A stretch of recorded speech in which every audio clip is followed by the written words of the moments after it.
cette visite, à la fois de travail et d'amitié, elle a lieu dans un climat de relation entre l'Algérie et la France qui est, je puis le dire, au beau fixe.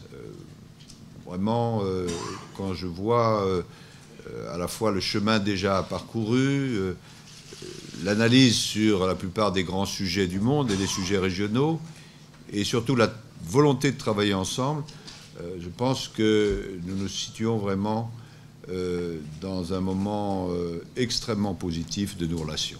Sur le deuxième point, vous laissez peu d'espace à une opinion qui serait différente de la vôtre. Et néanmoins, la mienne sera différente de la vôtre. Enfin, ce que vous avez dit, en peu de mots, c'est qu'il y a eu 3 interventions françaises.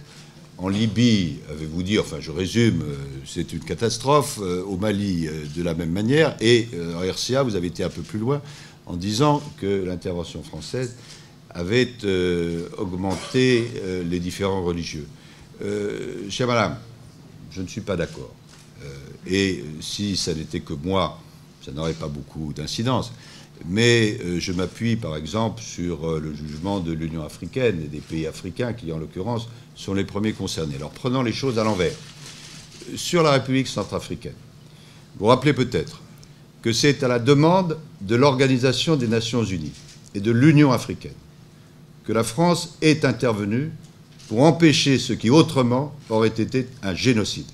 Je rappelle que la veille du jour où le gouvernement français a envoyé au sacrifice de leur vie des hommes, il y a eu près de 1000 morts. 1000 morts.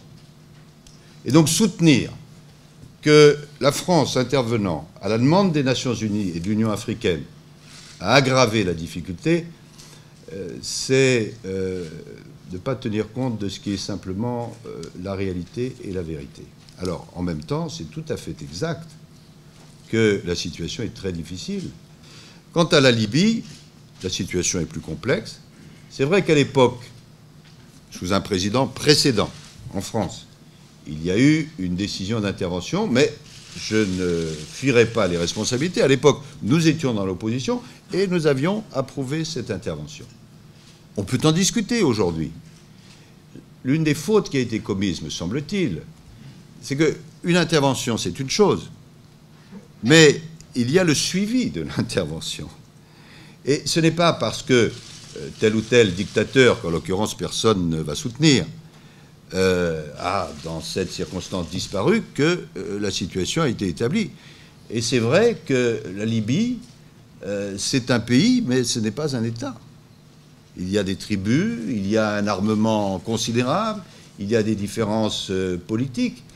Et donc, ce dont il s'agit maintenant, et nous avons sur ce point une large communauté d'analyse, c'est d'essayer à trouver des solutions, une solution politique, parce que même s'il y a des aspects de sécurité, on ne règle pas tout par des aspects de sécurité, et éviter que ce qui se passe en Libye est une contagion sur les pays voisins. Et de ce point de vue-là, nous approuvons tout à fait ce qui est fait par nos amis algériens pour éviter la contagion. Ne parlons pas de l'Algérie, mais parlons de la Tunisie. Quand on voit le nombre de Libyens qui se réfugient en Tunisie, c'est une charge extrêmement lourde. Je vais vers ma conclusion sur votre question nuancée, chère madame. La France n'a aucune vocation à être le gendarme de tel ou tel pays. Mais la France est membre permanent du Conseil de sécurité des Nations Unies. Et lorsqu'il y a une demande des Nations Unies pour qu'un pays intervienne, souvent au sacrifice de ses soldats, eh bien, il n'y a pas beaucoup de pays qui se lèvent à part la France. Cela dit, la solution, elle n'est pas celle-là à moyen terme. Et nous avons eu l'occasion dans le passé d'en parler avec nos amis algériens. Nous souhaitons que l'Afrique s'organise pour qu'elle dispose elle-même d'une force de sécurité capable de prévenir les crises et d'intervenir si ces crises ont lieu. Et si cette force existe, vous verrez qu'elle sera capable, si elle est capable d'intervenir, finalement de prévenir les crises. D'ailleurs, lorsque, au sommet de l'Élysée, qui a eu lieu en décembre de l'année dernière, toute une série de pays d'Afrique se sont réunis, c'est cette conception-là qu'ils ont mis en avant. Voilà ce que je voulais vous dire et que je résumerai de la manière suivante.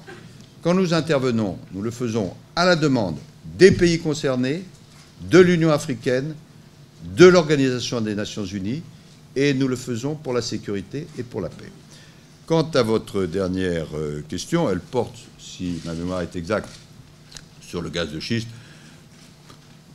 J'ai lu, paraît-il, c'est un débat, qu'il y aurait une demande d'intervention de la France auprès de telle ou telle entreprise pour exploiter le gaz de schiste en Algérie. Il n'en est absolument rien. D'abord, je ne sais pas s'il faut s'en désoler ou s'en féliciter, mais la capacité d'intervention de la France auprès de telle entreprise multinationale pour lui dire il faut faire ci, il faut faire ça, date d'une époque qui est assez lointaine, à supposer qu'elle n'ait jamais existé. Quant à la question du gaz de schiste, c'est une question complexe. Le gouvernement algérien décide et décidera ce qu'il veut faire. Le gouvernement français décide et décidera ce qu'il veut faire. Mais je n'ai pas à m'ingérer dans ce débat. Peut-être un petit complément rapide. Ma chère compatriote, en posant sa question à propos de gaz de schiste, a dit qu'il y avait un rejet de la part de l'opinion publique algérienne. Je crois que c'est entré dans le débat qui a cours en ce moment. Je crois qu'il y a eu une décision du Conseil des ministres, du président de la République, que le Premier ministre l'a abondamment expliqué devant les députés à l'Assemblée populaire nationale, que le programme a été voté à une très large majorité, et donc, jusqu'à preuve du contraire, il n'y a pas d'opposition aussi marquée à cette question qui a fait l'objet donc d'une décision aussi bien de l'exécutif que du pouvoir législatif en Algérie. Ceci dit, il faut bien se dire que la décision de nature stratégique vient d'être prise, mais que nous sommes loin, nous sommes encore loin. Adressez-vous à mon collègue, M. Yousfi, il vous donnera tous les détails.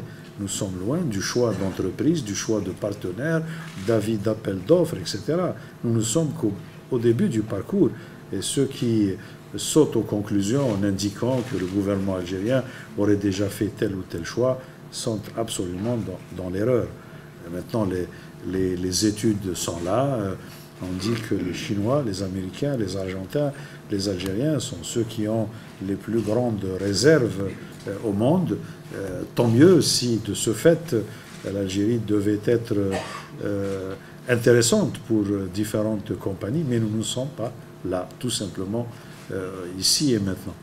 Enfin, sur la question relative à laquelle Laurent a donné une réponse en indiquant vers la fin que l'Afrique, s'il y avait une possibilité d'organisation proprement africaine pour prendre en charge ces aspects, je dirais que sur ça aussi il y a convergence, puisque l'Afrique s'est dotée de ce qu'on appelle la capacité africaine de réponse immédiate aux crises, la CARIC, qui a été créée par un sommet de l'Union africaine et soutenue par le sommet de l'Élysée, et que des dispositions sont en cours maintenant en vue de mobiliser les troupes, de les instruire, de les équiper, de leur donner une doctrine propre à permettre à cet outil opérationnel d'être utilisé par les instances politiques de l'Union africaine afin que nous ne retombions pas dans les difficultés que nous avons vécues au Mali et en République centrafricaine également.